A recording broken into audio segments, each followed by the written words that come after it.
All right, welcome back to another J Mang's Reviews. Today we are reviewing the second Fantastic Beasts movies, Fantastic Beasts and the Crimes of like Grindelwald, something like that. Sorry, it's a hard name to say. Even after watching the movie, I still don't got that name down. And so I guess the first thing that I'm really going to talk about is that I have loved Harry Potter forever. And for like those of you that don't know, this is like an extension of the Harry Potter universe. I've loved Harry Potter forever. Like I've read all the books.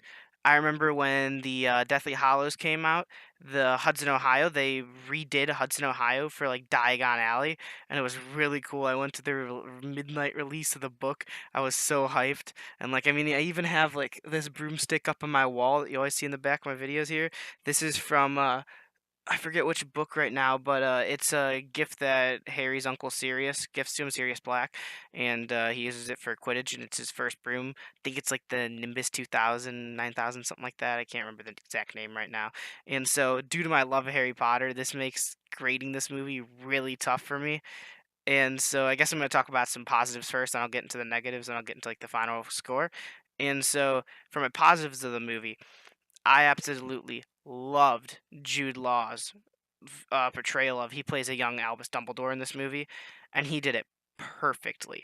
Like it's a lot to step up to play Albus Dumbledore. Like, the previous two actors have left a big plate to step into, but he did it really well. And talking about Dumbledore in this movie, when he's mentioned, there's actually a few scenes that take place at Hogwarts, and those scenes they really captured like the original magic of the Harry Potter movies. Like it was making me happy again, and I just loved watching those scenes. Um, then the main character Newt Scamander, he used some of the same mechanics from the last Fantastic Beasts movie. Now that I was like reflecting upon it, but I mean they worked. It's been I don't know about you guys, but it's been a while since I've seen the last Fantastic Beasts movie, and like it definitely worked. There was some magic that I was definitely like feeling from that. Um, I mean, while it was reused, could they have tried something new? Maybe, but I mean, it worked. I liked it. I definitely include that as a positive in the movie. Just the character of Newt Scamander in general, and the actor Eddie Redmayne who plays him does a fantastic job at portraying him.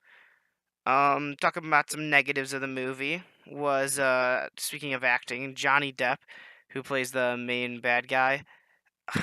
Johnny Depp, he just let me down in this movie. Johnny Depp lets me down most times, and like I don't know, he wasn't the one for me for this role. I just did not enjoy him in this movie. I didn't think he did a particularly great job at acting either in this movie. I don't think he's a particularly great actor, but I mean, he just he just Johnny Depped it. And then another main problem that I have with this movie is that it's 2 hours and 13 minutes long, but it's just a filler for the next movie that's coming out. So you're essentially watching a 2 hour, 13-minute long setup for the next movie. And so I'm just sitting there the whole time, like, I can't get emotionally invested in this because I'm gonna have to wait until I think it said 2024. I read online today, or maybe 2022. I'm gonna have to wait until a while, anyways, to see the conclusion to this. Like, I don't want to get invested in these characters because, like, let's be real, I'm gonna forget them by the time the next movie comes out. Like, the movie will come out, and I'm like, oh yeah, character, I remember you now. And so it's just like, it's just a lot of setting up for the next movie that we're not gonna see for a long while, anyways. And so it's like that was just a huge negative to me. That really hurt because like I know that I couldn't get invested in this because this cause is gonna have to be on hold for a long time.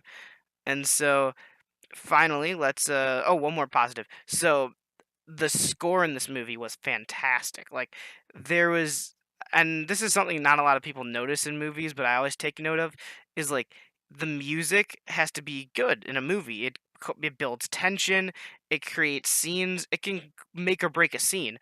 And so like for example, there is a scene at the end of the movie like a larger fight scene, surprise surprise, there's a fight scene in a Harry Potter movie. And so there's fighting this thing and the music is beautifully building the moment, beautifully building the tension, and it does it really well. And so, all in all, due to the nature of it just kind of being a filler film, but there's definitely some Harry Potter magic that was rekindled in this.